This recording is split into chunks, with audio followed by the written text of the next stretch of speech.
Hello friends, आइए समझते हैं कि टीडीएस रिटर्न के कौन कौन से फॉर्म नंबर होते हैं और उनकी क्या क्या ड्यू डेट्स होती हैं। तो पहले बात करते हैं कि टीडीएस कितने टाइप का होता है।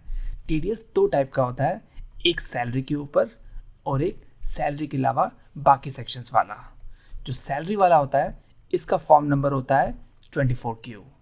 पर नॉन सैलरी में नॉर्मली दो फॉर्म होते हैं, एक 26Q और एक 27Q। क्या फ़र्क है? ये जो 26Q है ये अगर आपने किसी रेजिडेंट का टीडीएस काटा यानी कि किसी इंडियन पार्टी का टीडीएस काटा तो 26Q आएगा। सपोज आपने किसी बाहर की पार्टी का काटा तो उस केस में 27Q जाता है। तो इसमें खाली एक ही है, इसमें दो हैं। अब बात आती है कि सपोज हमने सैलरी पे की है किसी नॉन रेजिडेंट को, तो क्या होगा? उस केस में यही वाला लगेगा क्योंकि ये फॉर्म कॉमन है रेजिडेंट के लिए भी और नॉन रेजिडेंट के लिए भी। तो दोनों केसेस पे आपका फॉर्म 24Q ही रहेगा सैलरी के केस में। लेकिन सैलरी नहीं है, कोई और चार्जेस हैं, मानो प्रोफेशनल चार्जेस हैं, तो उस केस में रेजिडेंट के केस में 26Q जाएगा और नॉन रेजिडेंट में 27Q जाएगा। तो ये तो बात होगी कि नॉर्मल केस में कौन कौन से रिटर्न के फॉर्म जाते हैं। नॉर्मली 24 और 26 जाते हैं और कभी कभी 27Q भी जाता है। इसके अलावा कुछ स्पेशल केसेस भी होते हैं जब टीडीएस काटा जाता है तो उसमें फॉर्म कुछ अलग जाते हैं। फॉर एग्जांपल, अगर आप प्रॉपर्टी बेचते हो 50 लाख से ऊपर की, तो बायर जो है वो आपका 1% टीडीएस काटता है। उस केस में वो ये फॉर्म नहीं भरता, उस केस में फॉर्म नंबर अलग है, वो भरता है फॉर्म 26QB जो कि लगता है TDS on sale of property. ऐसी सपोज आपने घर किराए पे ले रखा है और 50,000 से ऊपर का घर का किराया आता है, तो उस केस में फॉर्म 26QC के अंदर टीडीएस काटा जाता है। तो उस केस में ये वाला फॉर्म जाएगा, ये नॉर्मल फॉर्म नहीं जाएंगे। ऐसी किसी कॉन्ट्रैक्टर को पेमेंट देते हो 50 लाख से ऊपर, तो उस केस में फॉर्म 26QD जाएगा। तो ये फॉर्म नंबर अलग अलग हैं जो आपको भरने होते हैं।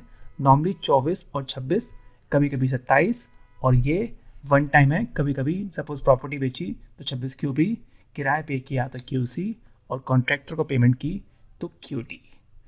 अब बात करते हैं कि इनकी ड्यू डेट्स क्या होती हैं। तो ये जो फॉर्म है 24Q, 26Q, 27Q, ये तीनों क्वार्टरली जाते हैं। ड्यू डेट होती है 31 days from the end of the quarter, यानी कि क्वार्टर कंप्लीट होने के बाद 31 दिन जोड़ दीजिए।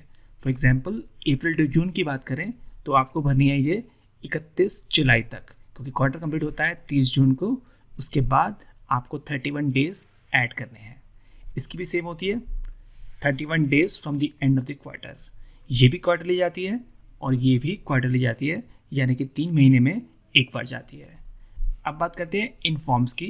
तो ये सारे फॉर्म्स क्वार्टरली नहीं जाते, ये कभी कभी भरे जाते हैं। सपोज हमने जब प्रॉपर्टी बेची तो ही हमें ये फॉर्म भरना है, और ये जो फॉर्म है आपको भरना होता है अगले महीने की 30 तारीख तक। तो इसकी ड्यू डेट होती है 30 days from the end of the month.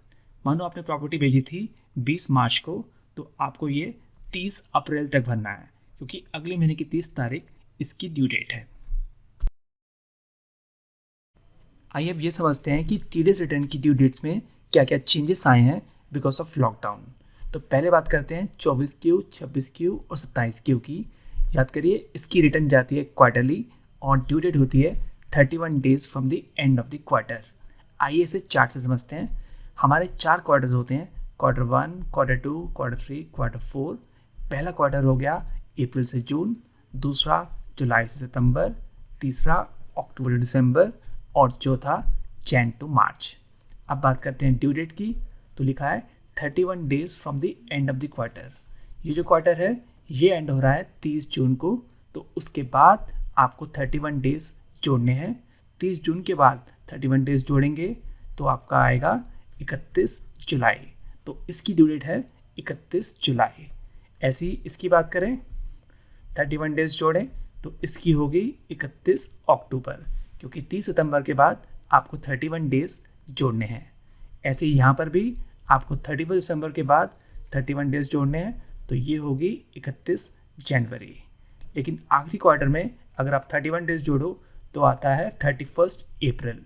लेकिन अप्रैल में तो 30 डेज ही होते हैं, तो यहाँ पे कुछ अलग है। यहाँ पे आपको 1 महीना एक्स्ट्रा लेना है। तो यहाँ पे जो डेट्स हैं 31 डेज प्लस 1 मंथ है, तो इसकी ड्यू डेट होती है 31 मई, ना कि 31 अप्रैल। ये ध्यान रखना है। मैंने यहाँ पे लिखा है नॉर्मली 31 डेज, लेकिन लास्ट क्वार्टर में अलग है, यहाँ पे एक महीना एक्स्ट्रा है। आइए इसी हिसाब से 19-20 और 20-21 की ड्यू डेट लिख लेते हैं।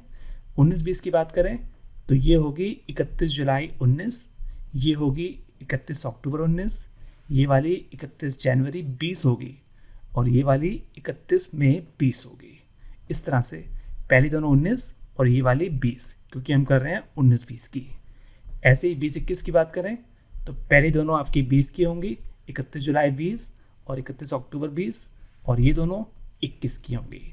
इस तरह से इसमें क्या क्या चेंजेस आए हैं बिकॉज ऑफ लॉकडाउन, तो उन्होंने क्या किया है, Q4 19-20 की ड्यू डेट चेंज कर दी है, यानी कि इस वाले की ड्यू डेट चेंज कर दी है, और इन दोनों क्वार्टर की Q1 और 2 20-21 की ये दोनों भी चेंज कर दी है। आइए देखते हैं कि क्या चेंज किया है। तो ये वाली जो है इन्होंने बढ़ाकर कर दी है 31 जुलाई 20, ये ध्यान रखना है, मई से उन्होंने जुलाई कर दी है। इन दोनों की बात करें तो ये बढ़ा के 31 मार्च कर दी है अगले साल की, यानी कि 31 मार्च 21 कर दी है। इसको भी बढ़ा दिया है और 31 मार्च 21 कर दिया है। तो उन्होंने 3 रिटर्न बढ़ाई हैं, ये वाली और ये दोनों अभी नहीं बढ़ाए हैं। ये चीज़ का आपको ध्यान रखना है। आइए समझते हैं कि TDS के स्पेशल सेक्शंस में क्या क्या चेंजेस आए हैं और इनकी ड्यू डेट्स कैसे कैसे एक्सटेंड हुई है बिकॉज ऑफ लॉकडाउन। तो याद करिए, इनकी ड्यू डेट होती है अगले महीने की 30 तारीख। फॉर एग्जांपल फरवरी की 30 मार्च, मार्च की 30 अप्रैल, अप्रैल की 30 मई, इस तरह से। इनमें क्या चेंज आया है, इनकी जो ड्यू डेट है वो उन्होंने इस तरह से एक्सटेंड करी है। फेब और मार्च की उन्होंने एक्सटेंड करके कर दी है 31 जुलाई, यानी ये जो 30 मार्च थी ये अब हो गई है 31 जुलाई। ऐसे ही मार्च की भी 31 जुलाई हो गई है। अब बात करते हैं बाकी महीने की, अप्रैल से लेके नवंबर तक की। तो ये उन्होंने एक्सटेंड करके कर दी है 31 मार्च 21, यानी सबकी ड्यू डेट उन्होंने 31 मार्च 21 कर दी है नवंबर तक।